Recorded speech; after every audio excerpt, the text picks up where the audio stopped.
हाँ जी, अस्सलाम वालेकुम जनाब। क्या हाल चाल है? ठीक हो?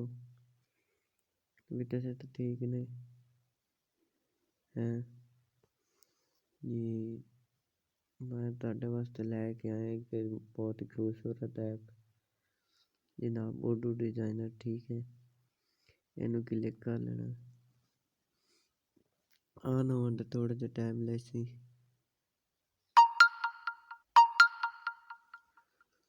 ਇਹ ਜੀ ਆਨ ਹੋ ਗਿਆ। ਇਹਨੂੰ ਨਿਊ डिज़ाइनिंग ਤੇ ठीक है, ਨਿਊ डिज़ाइनिंग ਤੇ क्लिक कर लो। क्लिक करके आ ਤੁਹਾਨੂੰ पेज मिल जैसे जेड़े पे तुसा रखना है। क्रिएट कस्टम साइज इन्हू क्लिक करने तो बाद एक ज़रूरी गल इन्हू ट्रांसपेरेंट बैकग्राउंड बीजी आया होगा। ठीक है, तो नज़र ही आ रहा है। फिर ऐड टेक्स्ट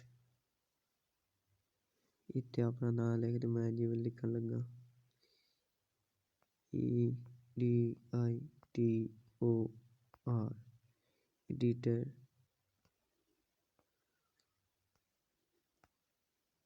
एडिटर वसीम जानी। ठीक है, ऐड डिज़ाइन उर्दू तुम लिख सकते हो। इतने तुहानू फॉन्ट मिल जाते हैं। फॉन्ट ते क्लिक करके मुख्तलिफ फॉन्ट्स ठीक है जोड़ा तुम रखना चाहो। मैं आई क्लिक कर लेना। इन्हू तुम लार्ज करना चाहते हो तो इनू इतने सैट करके इतने लार्ज कर सकते हो। देखो ये लार्ज हो गए। ठीक है, ये इनू कलर तुम दे सकते हो। आ देखो मुख्तलिफ रंग तुम दे सकते हो।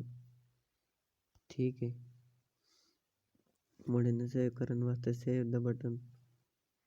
फिर प्रिंटिंग ते PNG होना चाहिए। ठीक ते ਇਹਦਾ ਸਾਈਜ਼ ਤੁਸੀਂ ਵੱਧ ਘੱਟ ਹੀ ਕਰ ਸਕਦੇ ਹੋ।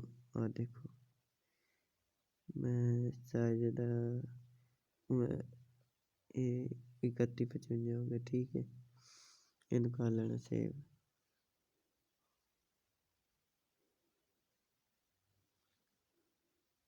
सेव करने वास्ते डाउनलोड का ऑप्शन आ गया।